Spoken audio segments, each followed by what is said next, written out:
Boa noite, irmãos. Boa noite a você que nos acompanha pelas redes sociais, pela internet. A mesma saudação com a graça e a paz de nosso Senhor e Salvador Jesus Cristo. E é imperativo dizer que, na verdade, podendo estar aqui, não há nada melhor do que estar aqui no templo. É incomparavelmente melhor participar do culto presente ao culto, presente no templo, não se compara. É também por isto que a Bíblia diz que nós não devemos deixar de congregar, como é o costume de alguns, está em Hebreus. Então todos são bem-vindos, você pela internet, você que está aqui, todos são bem-vindos em nome do Senhor Jesus.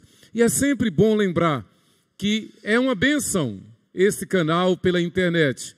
Se você ainda não se inscreveu, inscreva-se e dê o teu sinal de gostei, faça um comentário e compartilhe com os teus amigos, com os teus familiares.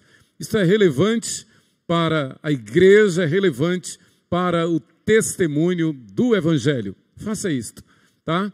Dê o teu sinal de gostei, inscreva-se e compartilhe o canal da Igreja Presbiteriana 12 de agosto. Vamos abrir o texto sagrado, a palavra de Deus. Na primeira epístola de Paulo aos Tessalonicenses. Primeira epístola de Paulo aos Tessalonicenses. Nós vamos ler juntos, no capítulo 5, os versos 16 a 19. A 18, desculpe. Do 16 ao 18. 1 Tessalonicenses, capítulo 5, do verso 16 ao 18. Versículos pequeninos. Leiamos juntos, irmãos, juntos. Regozijai-vos sempre, orai sem cessar, em tudo dai graças, porque esta é a vontade de Deus em Cristo Jesus para convosco. Amém? Vamos repetir? Tão curtinho? Regozijai-vos sempre, orai sem cessar, em tudo dai graças, porque esta é a vontade de Deus em Cristo Jesus para convosco. Amém. Vamos orar? Senhor Deus e Pai, graças te damos por tua palavra, graças te damos, ó Deus, porque toda boa dádiva, todo dom perfeito vem do alto, vem de ti, do Pai das luzes, em quem não há dúvida nem sombra de variação. Graças te damos porque o Senhor é Deus conosco. Graças te damos porque o Senhor é sol e escudo. O Senhor dá graça e glória, nenhum bem sonega aos que andam retamente. Graças te damos por este Dia Mundial de Ações de Graças, quando rememoramos tantas bênçãos, incontáveis bênçãos que o Senhor tem derramado sobre nós, sobre a nossa cidade, sobre o nosso país, sobre o mundo. Louvado seja o teu nome. Graças te damos pela bênção maior, a bênção da salvação. Graças te damos, ó Deus, pela alegria da glória eterna.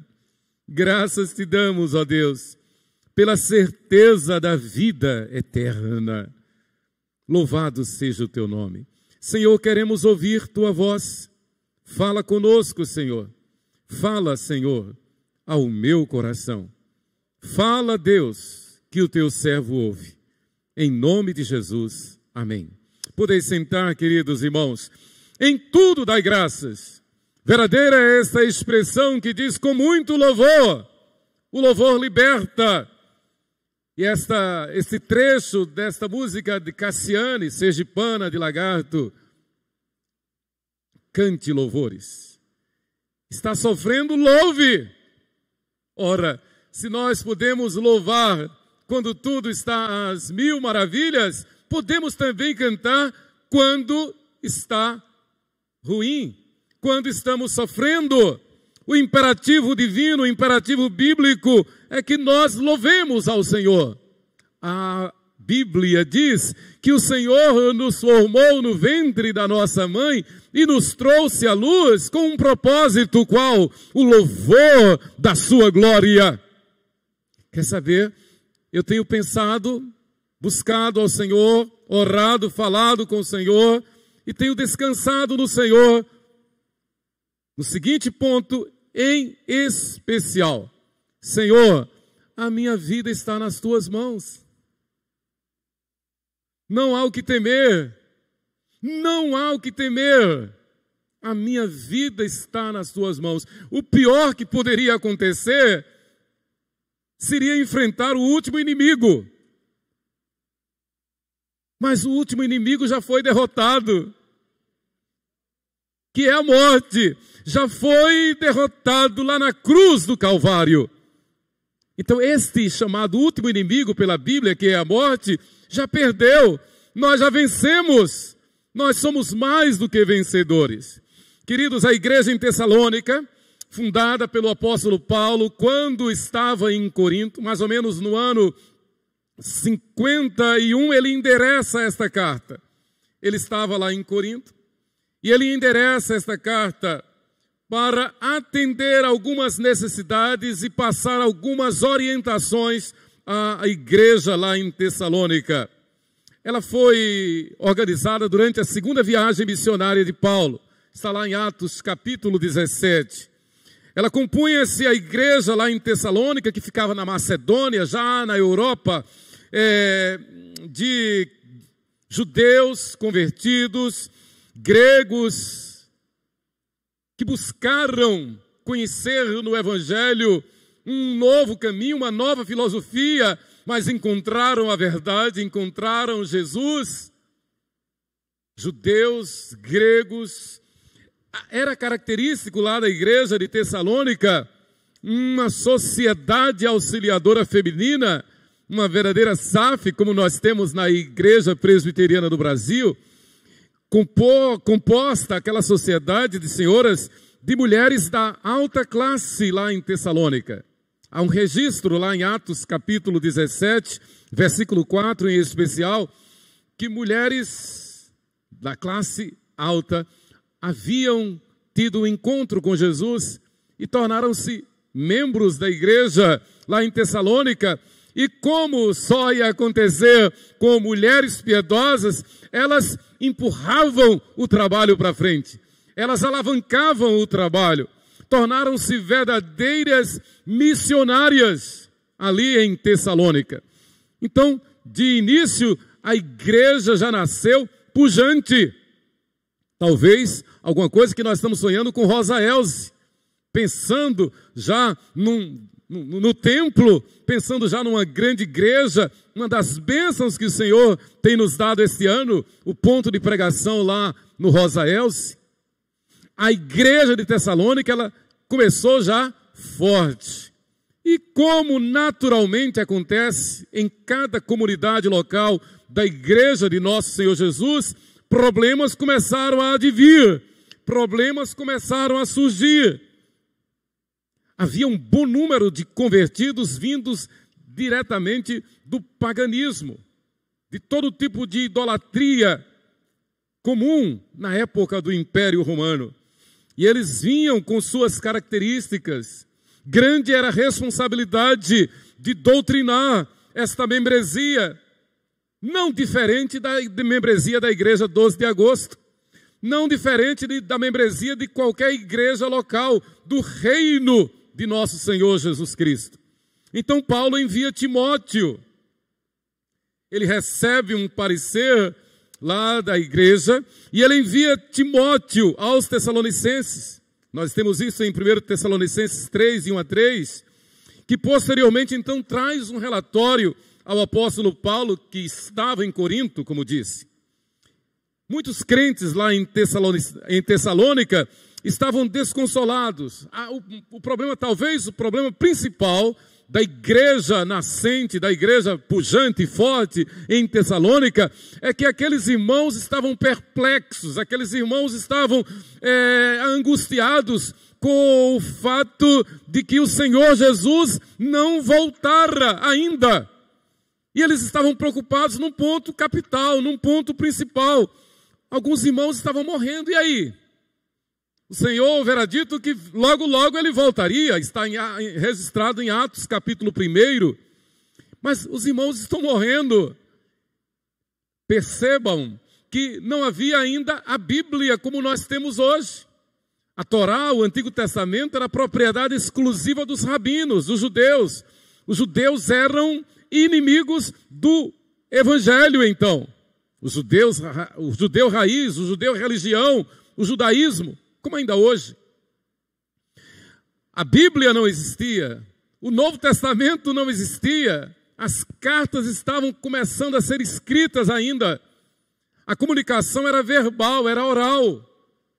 Não havia doutrinamento ainda, senão o direto da boca dos apóstolos para com os novos convertidos, num contexto totalmente diferente do nosso. O contexto da igreja hoje, né, de muito tempo para cá, é que a grande maioria veio mesmo do ramo do cristianismo, da Igreja Católica Apostólica Romana. Então, já com a Bíblia, já conhecendo Jesus, e no Novo Testamento, nas igrejas que surgiam no Novo Testamento, a membresia era formada de pessoas que vinham dos caminhos mais diferentes, das filosofias mais diferentes, das religiões mais contrárias à fé evangélica. Então, a necessidade de doutrinamento era muito grande, de ensino muito grande. Não podia se vacilar.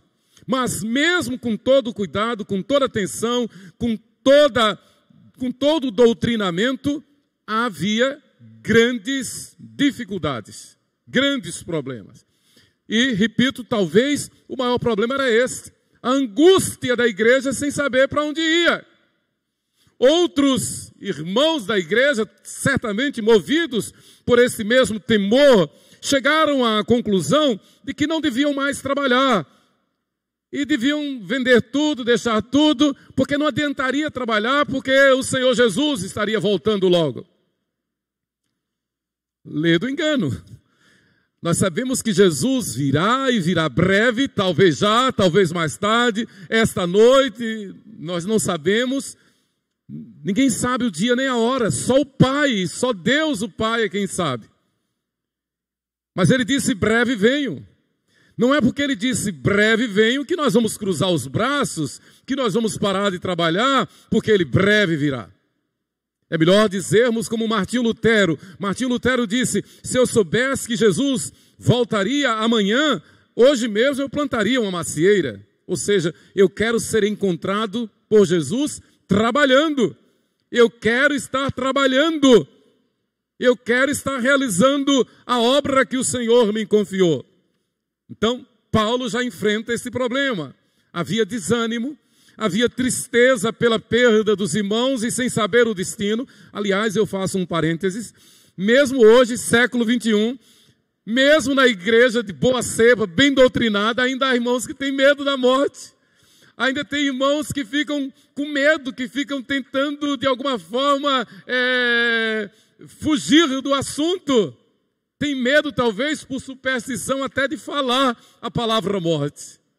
Nós não devemos temer, porque ela já foi vencida por nosso Senhor Jesus lá na cruz do Calvário. Nós não devemos ficar perplexos, nem angustiados, nem com medo daqueles nossos entes queridos que já partiram, porque eles estão com certeza absoluta, os que partiram com Cristo e em Cristo, num lugar incomparavelmente melhor do que possamos imaginar. Eles vivem e reinam na glória celestial. Se por acaso se lhes fosse dada a oportunidade de escolher, de questionar se talvez gostariam de vir aqui pelo menos dar uma espiada, eles jamais aceitariam.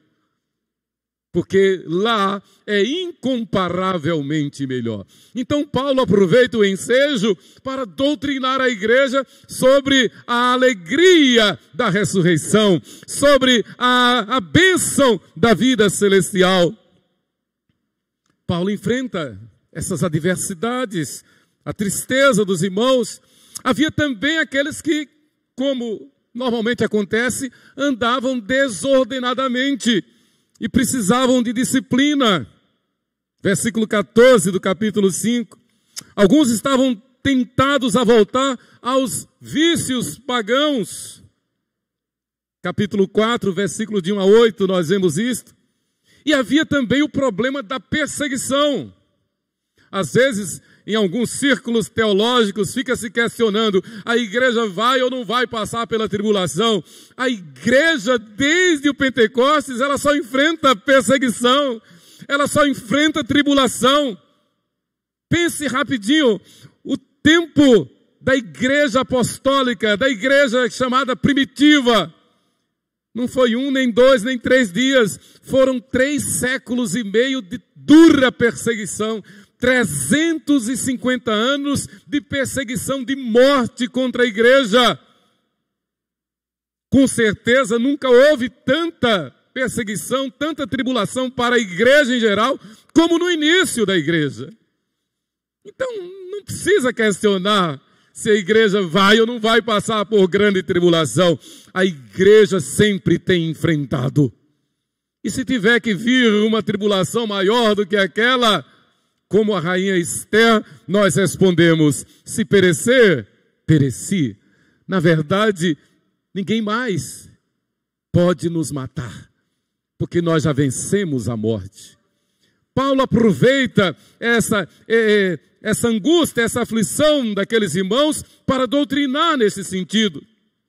Havia também o problema daqueles que atacavam a igreja e até mesmo o caráter do apóstolo Paulo.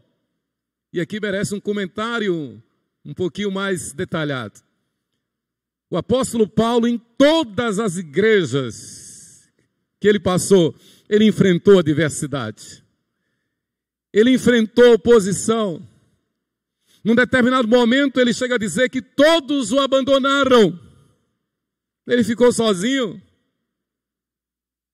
Em Corinto, igreja que ele organizou, igreja que ele doutrinou, que ele pastoreou, ele foi chamado de falso apóstolo. Foi chamado de falso apóstolo. Aqui, ele é agredido, aqui também em Tessalônica. Atacavam o caráter do apóstolo Paulo, está lá no capítulo 2, os versículos de 1 a 12. Mas havia também aqueles outros irmãos que ainda ansiavam pela presença do apóstolo. Veja, capítulo 3, versículo 6, o registro que Paulo faz. Agora, porém, com o regresso de Timóteo, vindo do vosso meio, trazendo-nos boas notícias da vossa fé e do vosso amor, e ainda de que sempre guardais grata lembrança de nós, desejando muito ver-nos, como aliás também nós a vós outros. Paulo também tem o cuidado de fazer esse registro. Na verdade, a história é a mesma, os nomes é que mudam. A igreja é a mesma. Em todas as épocas, em todos os lugares, há os diversos grupos. E a palavra da sabedoria é: quem é santo, santifique-se mais. Quem é santo, santifique-se mais. E Paulo então conclui esta epístola com esta palavra de ordem: em tudo dai graças, porque esta é a vontade de Deus em Cristo Jesus para convosco. Está alegre, cante louvores. Está sofrendo, cante louvores. Dê graças a Deus por tudo. Esta é a tese do apóstolo Paulo. Então, em resposta ao relatório de Timóteo, Paulo escreveu esta epístola. Ele escreveu para defender seu apostolado. Ele escreveu para elogiar os crentes pela sua fé, capítulo 1, do 2 ao 10. Defender seu apostolado, capítulo 2, de 1 a 12. Ele está defendendo a sua autoridade apostólica. Ele foi chamado até de bajulador. Ele escreve para unir-se à igreja com laços mais fortes, o cuidado pastoral. mesmo enfrentando adversidades, mas ele tem a humildade de escrever dizendo, nós precisamos fortalecer a nossa comunhão. Nós precisamos fortalecer os nossos laços. Na verdade, a igreja do Senhor, como está registrado por Lucas em Atos dos Apóstolos, a igreja fiel, ela sempre tem a paz do Senhor. A igreja fiel, ela sempre vai cair na simpatia de todo o povo. E no meio da igreja, há sempre a igreja fiel. Pense nisto. Há joio, mas também há trigo.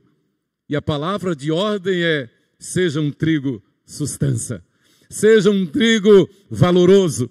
Seja um trigo agradecido. Seja um trigo santo, cheio do Espírito Santo.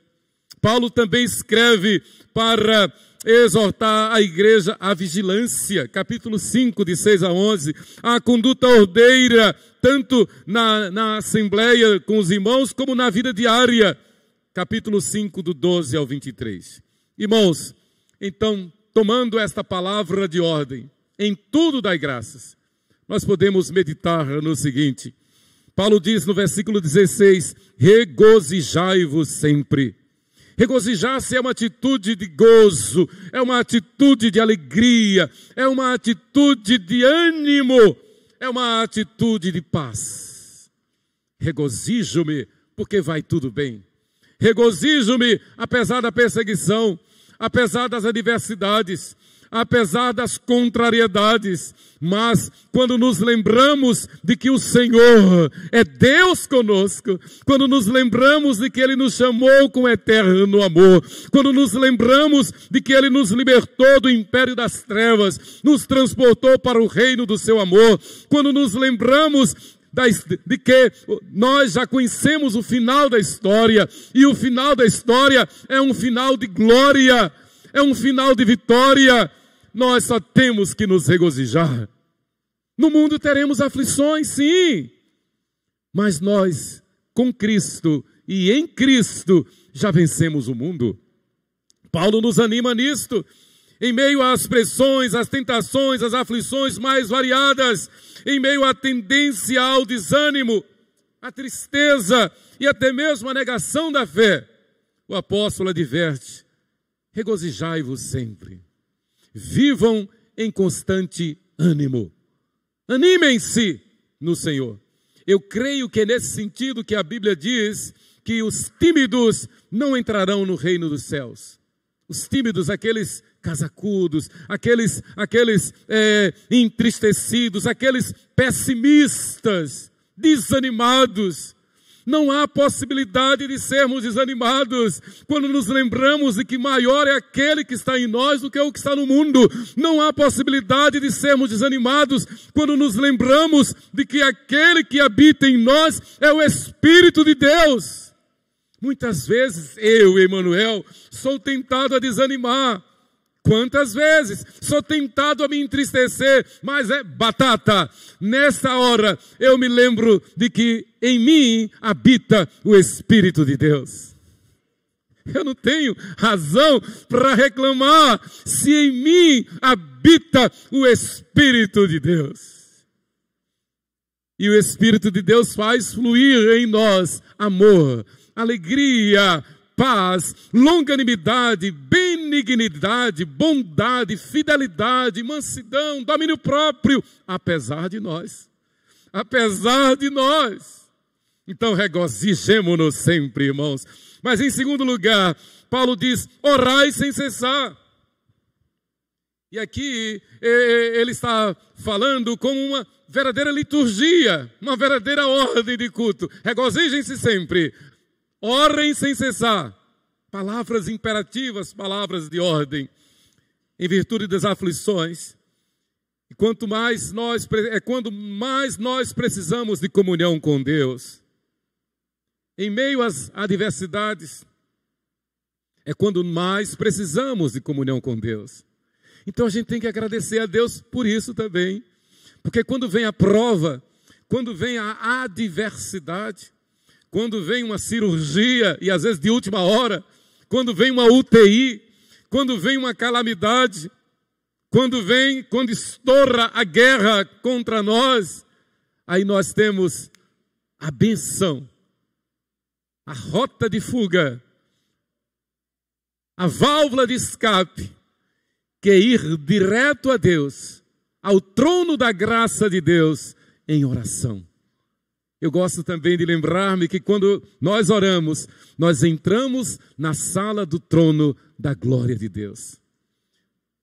Talvez a gente nunca entre no gabinete, na sala, no escritório de uma autoridade, de um gerente, de um empresário, de um governante. Mas toda vez que nós oramos a Deus em nome de Jesus, nós somos recebidos na sala do trono da glória de Deus. Então Paulo diz: orem sem cessar, vivam em oração. Isso nos lembra aquela palavra que Jesus diz: vigiai, pois, a todo tempo, orando, para que possais escapar de todas essas coisas que têm de suceder, e então estar em pé na presença do Filho de Deus. Lucas 21:36.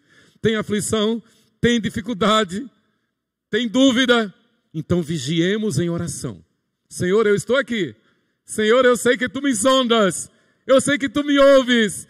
Eu sei que Tu me socorres. Eleva os olhos para os montes. De onde me virá o socorro? O meu socorro vem do Senhor, que fez os céus e a terra. Deus ouve a nossa oração. Eu nunca esqueço. Uma vez estávamos vindo de Itabuna, passar férias aqui. Nosso carro numa Belina. Eita, carro bom. Confortabilíssima. E já era noite. E estávamos nesse trecho de Feira de Santana para cá. Sheila e as meninas dormindo. As meninas, a gente reclinava o banco de trás, fazia uma grande cama ali atrás. E num determinado momento, numa curva, quase que eu sobrei. Porque se eu tivesse sobrado, teria capotado do outro lado. Foi quase. Lembro-me como hoje.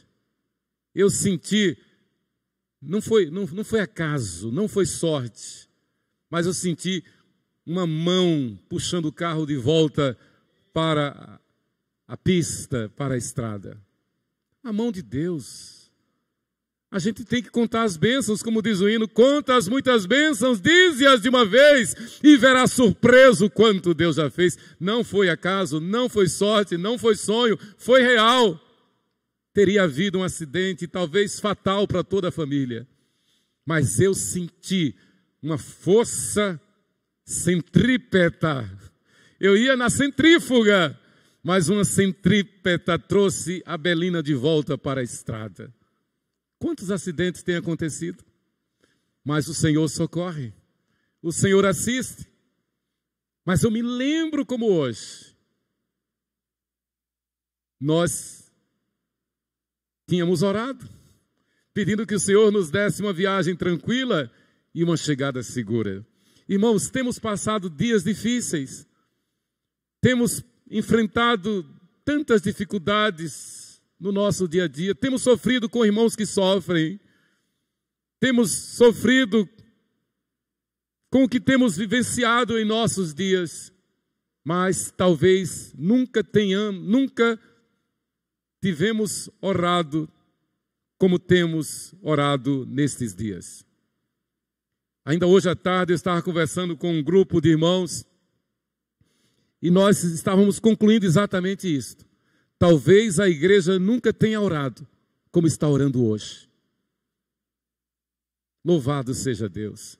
Deus está preparando a sua noiva, preparando a sua igreja, adestrando as nossas mãos para a batalha gloriosa, para a nossa entrada na vida celestial. Mas em terceiro lugar, Paulo diz: esta é a vontade de Deus. Qual é a vontade de Deus na nossa vida? Com certeza nós não sabemos muita coisa, aliás, nós sabemos muito pouco da vontade de Deus. Mas tem coisas que nós sabemos. Nós sabemos sem dúvida alguma da vontade de Deus para que tenhamos uma vida de ações de graças. Paulo diz: em tudo dai graças, porque esta é a vontade de Deus. Eu não sei qual será a vontade de Deus, Levi não sabe, Apolinário não sabe, nós não sabemos qual a vontade de Deus em muitas áreas, em muitas decisões que temos a tomar, mas com certeza absoluta, sabemos que é vontade de Deus que sejamos agradecidos. E eu me lembro de quando Jesus, nós nos lembramos, quando Jesus curou aqueles 10 leprosos.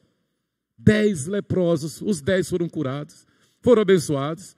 Ser curado de lepra naquele contexto era alguma coisa muito extraordinária e incomparável. Porque a pessoa acometida da lepra era condenada naturalmente, era expulsa da cidade, era expulsa de sua casa, morava no Geena. Geena virou sinônimo de inferno, era lugar de horror, era o lugar onde se jogava o lixo, onde os caminhões jogavam o lixo, a pessoa tinha que ficar lá, mas Jesus alcança aqueles 10, os 10 foram curados por Jesus, que coisa, não tem como comparar a alegria, a bênção que aqueles ex-leprosos receberam. Mas o texto registra que dos 10, apenas um voltou para agradecer. Queridos, que nós não sejamos como aqueles 9, que nós sejamos como aquele que voltou para agradecer em todo o tempo, em toda a nossa vida.